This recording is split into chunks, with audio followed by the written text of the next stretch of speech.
rest of the year, it's like, hey guys, remember the time we accidentally like set this place on fire?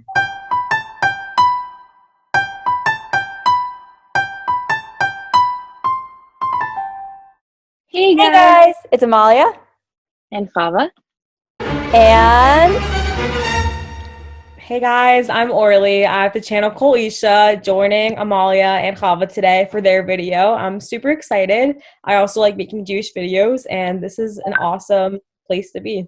so today we are going to be getting you some more confessions because we love that here.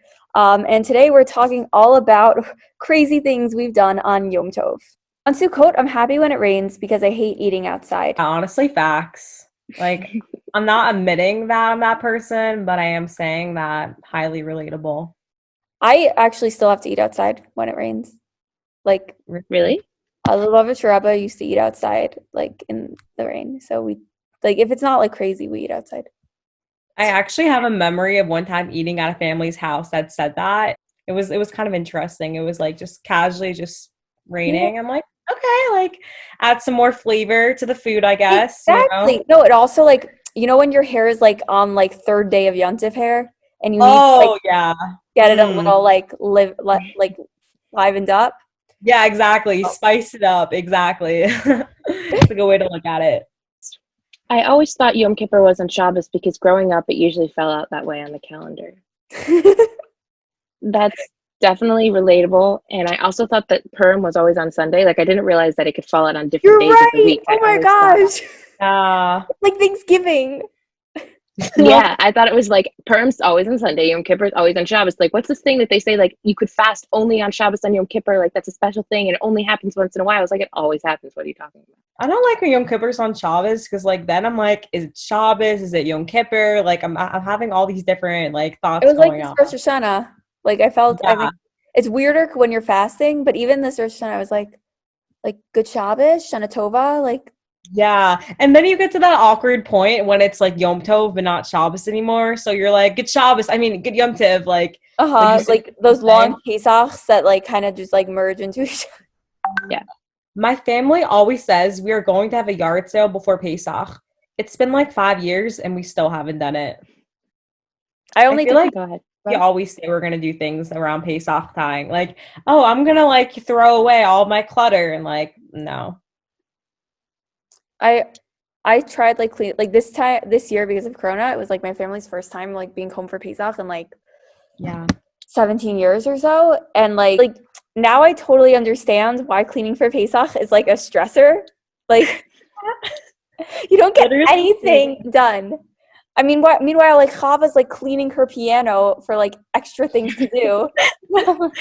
That's so funny. Also, my first time being home in like 18, 19 years. Like we thank Wow. God. Like it was an interesting like I was really cool being home. Like I don't have any memories of ever being home before. So I relate to the whole cleaning struggle. I was like, been there, done that. I've never been away for Chava's Pesach. so judgmental about that. My family goes away for Pesach. I'm not really judgmental. It's just interesting because I just like have so much good memories, so many. Wow, my English grammar, whatever. But I have so many good memories of being home, like being with my family. So like like imagining like being at a hotel. Like I don't know if that means like not everyone goes to a hotel, but like imagining being at a hotel is just such a different thing that I'm used to that I can't even like imagine what that's like. That's what people say. They're like, oh, I would never go to a program. But like once they do, they're like, You oh, I never get go back. it. Exactly. It's like, oh, I love being with my family. And like they come and they're like, oh my gosh, like the food. Like I'm never doing like Pesach at home again. Exactly. I mean, it's not only the food, like you can be with your family. There's just no stress of being like it's not a stress full time. Like I really liked being home and like having to like make something like together. But at the same time it was like I do that on other chagim. This is like a chag where Yeah. I don't have to do that. I don't shower from one day to the next on Yom Tov, and people gush over my hair on the second day saying it's gorgeous. Did you curl it? Really, it just looks really good when it's oily. I wish. My hair gets Especially oilier, but like it just looks uglier when it gets oilier. no, my hair gets like grosser and grosser. Like the first night is like the cream of the cream. Like I'm so proud of myself. I wear my favorite outfit and then it just goes downhill day after day. Yeah, and Yeah. also I usually straighten it. So then like each day it gets like poofier and poofier. You know, like Sukkot, when you decide to straighten your hair and then it's like, joke's on you. Here's the Yeah, rain. exactly. Especially if you're eating outside in the rain. Okay. Sometimes on Yom Tov, my neighbors will say, "Welcome back," because I think I'm my sister and I'm coming home for the Chag, and I've been here the whole time. Awkward. That's so awkward. But I don't look like my sister, so that would never happen to me. But I feel like if people confuse you with your sisters, it just feels so bad. Mean, it happens to me a lot actually because my sister and I apparently look alike. So during like my high school graduation, people kept going up to her and being like, "Mazel tov, Orly," and like my sister told me after, they're like, Hi. "Yeah, they said that your speech was really good." I'm like, "Oh, like I wanted to hear that myself." And like she's like, "Oh well." Were you valedictorian? Yeah, I was Ooh. little flex. When I was on a Pesach program one year, I kid you not, it was the last day of Pesach, and I was reading the last Harry Potter book for like the whole time. And I literally pretty much didn't leave our hotel room. And like when I did, I just was like carrying my book around with me at like every meal, at like everywhere. And at the end of the program, apparently like this family who the rest of my family had like become really good friends with, they came over, like they were coming over to say goodbye. And they were like, "Oh, you have another daughter?" And Pesach programs are a time to get social. I'm like literally like hauled up like in a hotel room, and I love it. I'm kind of like that, kind of not. Like I do like to socialize, but I also have my books. So like I'll be like socializing, and then like I'll be like, "Oh, time for me to read," and then it's like 4 a.m. and like, oh, casually waking up at 1 p.m. the next day. Like Okay. lunch being my breakfast. I never know what day it is for Shir Shel Yom. I never know what day it is for Shir Show Yom when it's a regular day. So. Like quarantine, hello? Like is it like Wednesday? Like I think I Tuesday? said Shir Till Yom for Yom Revi this morning. We've all been there. Just Is remember. it just me or like do you guys also have like your favorite Shir Shel Yom? Like I've always been like the Tuesday one. Like Everyone's the Tuesday one, or it's not just me. And then like the Wednesday one, like it'd be if so you're like long. bummed because you just had the Tuesday one. Yeah, like I get so excited. I'm like, yes, Tuesday. Like I get into it. Like you know, like I'm like, yeah, like let's go. Also, the Friday one's a good one. Like it's pretty solid. I like these. Like learning about other people who can relate to this type of stuff. Like what I say in my head is finally coming out loud. That's what this channel is all about. Making connections. My room becomes a wreck because I get lazy and don't put away my clothes. I don't get lazy. I tell myself that, oh, you know, it's not like Yom Tov Dik to like put away my clothes and like be planning for after Yom Tov when I have to clean up. Like I should leave out my stuff. You're doing a mitzvah. That sounds like a very bad excuse. In my head, it sounds really nice. I'm like trying to just appreciate my Yom Tov time. I know, that's why I tell myself I'm not going to wash the dishes now because it's preparing for after Yom Tov. Yeah, exactly. Doing it for Hashem, you know, it's like, yeah, it's hard. Yeah. I basically wear the same thing both days. It's just one day I wear one shirt and skirt, and the next day I wear the same shirt with a different skirt, or vice versa. I don't do it day, but I'll do the same thing, just like one day, like I'll skip a day. Like if it's like a 3-day Yom Tov, like the guaranteed the outfits. Actually, the main thing that happens is like I'll wear an outfit one day, then we'll skip a day, then my sister will wear it. Oh my gosh, literally facts. Yeah, like I definitely like my sister, but I'll do it's so bad because I'll do it like the next day, and like in my head, it's like, oh, I'm wearing it for the first time, so nobody's gonna remember it. But like they totally just saw my sister wearing it the day before. On Chol Moed, my father thought it would be fun to just go driving around. It was the most unfun. On our Chol Moed trip, did we do anything on Pesach? Like I think we went to like the front yard. Like that was it. Just imagining like with my family, like sitting in the car, like I'm the youngest, but like a few years ago with all the little kids, and then like or just even when all of us like now, like we like crammed in one car driving around for 5 hours. That sounds like so not fun. Oh, my family went to Florida one year, and honestly, like our program was not like we drove down. Our program was not that great, and like we didn't have much fun on Pesach. We had like so much fun on the drive. Like it was the best drive of all time. Like it was like we didn't like stop anywhere. Like literally, we just drove all night, but it was Well, like intensely fun. Like we went to like 5 different states. I got to go to the bathroom in 5 different states, guys. Like, yeah, driving to Florida is that exciting. We did that also when I was a kid for winter break. It was our minhag back in the day. mhm. Um, it was cool, but like now it's different. Like I'm older, but as a kid, I think I just like slept through it. Also, like being the youngest, I do remember like the car fights like vaguely, like, but it's like it's from years ago. I'm just imagining like my family like listening to music. No one would agree on like what would be considered good music to listen to in the So car. true. Yeah, like my sister and I, when it's just me and her, we can't agree on anything. Like every now and then we'll try to make a playlist of like songs that we both like, and then like it just does not last. So then we have like a thing like, okay, when Orly's driving, she plays her I was music. When gonna my sister's say, driving, she plays her music. We do what we can. like the one thing my sister and I have like agreed on music-wise in the past few years, Taylor Swift's new album. Like we went on a drive together. We played it like on repeat, and like it's so funny because neither of us like really listened to Taylor Swift for many years, and now like finally we're like back at like no fights over the like we listened to it like we drove somewhere like a 3-hour drive. We listened to like the whole album like 6 times. Love that. Like Taylor Swift, like bringing you Shalom Bias today.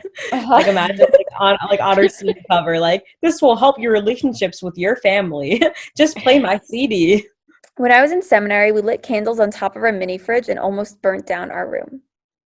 Terror. I would be so scared of Oh my that. gosh. I feel like it really would bond the group together though. Like I'm not saying it's a good thing, but like we know like emergencies tend to like bond people together.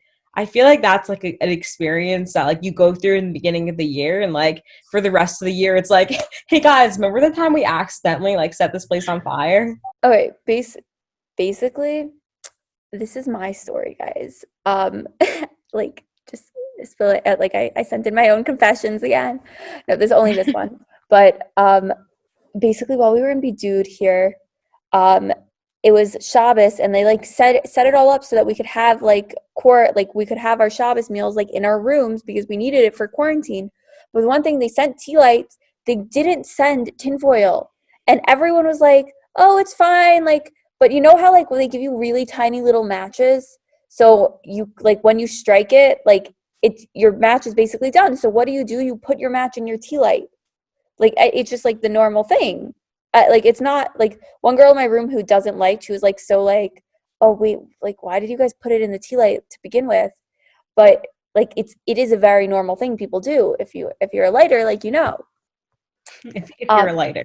if you're a lighter, um, and so then we were like keeping an eye on it. Like we knew this was an issue because we saw that, oh, the fire is getting bigger, but we thought it would like die down. And we were just like, okay, we're keeping an eye over the meal. We were like eating in like the other room. Like it was like a bedroom and a kitchen area. And like we were eating in the bedroom area. And one girl came out to get pickles. She goes to the fridge and and she's like guys, like it's on fire. So she takes her like she was wearing like slides and she takes her slide and she starts like her rubber slide and she starts like hitting it. and then I almost okay, then I come and it's like not going out, the fire's not going out, and like the fridge is like starting to like catch on fire. So I come and I like grab this bottle of water that's on our table and I pour it on it. But meanwhile, I forgot that when you pour stuff on fire, like the fire gets bigger. So I almost burnt this girl's face off our first week knowing each other. Because it wasn't like stand back, it was just like my reflex, like, okay, we gotta like get this fire out. And now that fridge has like this, it looks like a face. It looks like a face because where the tea light is, it's like a circle. And Oh, somehow like it like has like eyeballs. And then like we wrote like it had like other people's like names from previous years on it. So we burnt the fridge arrow. Like we put like an arrow to it. So funny. I love that. How did you get it out in the end, though? With the water. Like it goes With the big for water? a second and then it like just stops. Ah, And then it, okay. You being firefighters your first week, like learning a lot in seminary. I don't know if you remember our high school principal told a story yeah, where I know. he accidentally burned down I his was dorm saying room. right And before basically one time he was I don't remember what he was talking about Shadim or something, and he was like, one time we decided to light our Shabbos candles, and we were being like 20-year-old yeshiva guys thought it would be smart if we put them on our soap dish, which was plastic, which is so not smart. And Soapish? yeah, because they didn't have anywhere else to put it. So they put it on a soap dish, plastic soap dish, on top of a wooden table or something. And they lit it, and then they left to go to the meal because they ate together the whole yeshiva, and then they came back, and there was smoke pouring out of their room. And they're like, oh no. And then I don't remember the rest of the story, but then how the reason they were talking about Shaden was like when they came in after like the fire had died down, they saw like soot all over the room and like ashes, whatever. And on the ceiling there were like footprints of like a chicken, and they're like, that was like a shade because like supposedly they had chicken feet or something. For Shabbos, I had like said, like, oh, I really like, my high school principal has this story about lighting tea lights in his room. I really would prefer we have tinfoil because I don't want to end up like that. Look at Here you are. prophesizing. I feel like that always happens sometimes when like you're like, oh, like Dafka, like I don't want this to happen, and then like that literally happens. Like, oh, like guys, like watch me bump into so and so, and like you literally bump into that person right when you say that. Halavai she'hinu mitzabrim al Mashiach. Chava taught me that phrase. Amen. Well, our Ivrit teacher taught me that phrase actually. Oh, really? And then I just started. Well, one time a girl in our class wasn't there, and you're not in the same Ivrit class as me, but one time a girl in our class wasn't there, and she. And so we were talking about her, and then she walked into the room, and then we're like, oh, and then we were like, what do you guys say in Hebrew? And she said, Chaval Shalom Dibari al Mashiach. That's so cute. It's a really That's cute. a good comeback. And when I was in 4th grade, my friend was chasing me, and suddenly my hair went on fire from the Yom Tov candles. My hair smelled like burnt rubber for weeks. That's horrifying. So yeah, this is scary. that's my story actually, my confession that I put in. Yeah, in 4th grade, I was staying at my friend's house for the Chag, and we were playing this game. It was kind of like tag, and then she and her sister teamed up on me, and they were backing me into a wall, and then all of a sudden, like I heard a sizzling noise, and I literally smelled smoke, and I was like, oh my gosh, like my hair is on fire. Like I realized that I had come like too close to the flames. My hair like had literally got into it. So like thank God like my hair put out the fire. So like I didn't actually like have a whole like flame of hair. It put it out, but my hair was literally like burnt. So it smelled really bad for weeks. And like I think I eventually like had to get a really short haircut that I didn't like because of that. Like crazy. Also, that's like bullying. Yeah, I'm still friends with them, but like I still think about it every now and then. I'm like, my hair went on fire because of you. Like no one like learned. You know how you learned as a kid, like H is fire, fire is hot. Don't go. I love that. Yeah, like that's no one listens to it. H is fire, fire is hot. Don't go near the fire, please do not. H stay away. H is hot. Don't go near the fire, please do not. Who seems like the whole frum world. Like we're always having these issues. With the fire, because we have game with fire. Chava, I'm just scared of fire, so I said you're scared of fire, so it's different for you. Like, I mean, I'm scared of fire too, but like somehow things still happen. So I used to be a bit scared of fire, but then one time I was at my friend's house for Abdallah, and like they were like, "Oh, do you want to light the matches?" They asked me, and like I wanted to seem cool in front of the family, so I was like, yeah, I could do it. And like low-key, I was like actually terrified, but like I lit it, and then like I held a candle, and like I was so scared the whole time, but that got me to get over my fear. Did you hold it to the height you want your husband to be? My husband's gonna be super short because like I did not hold it high. Like he's gonna definitely like be under 5'5" at this point. I gotta up my game. Hey guys, thank you so much for watching. If you liked hearing all about this, like and subscribe, leave us some comments down below, and don't forget to go check out a video, our video collab on Kol Isha's channel. Thanks so much, guys. See you Enjoy. next week.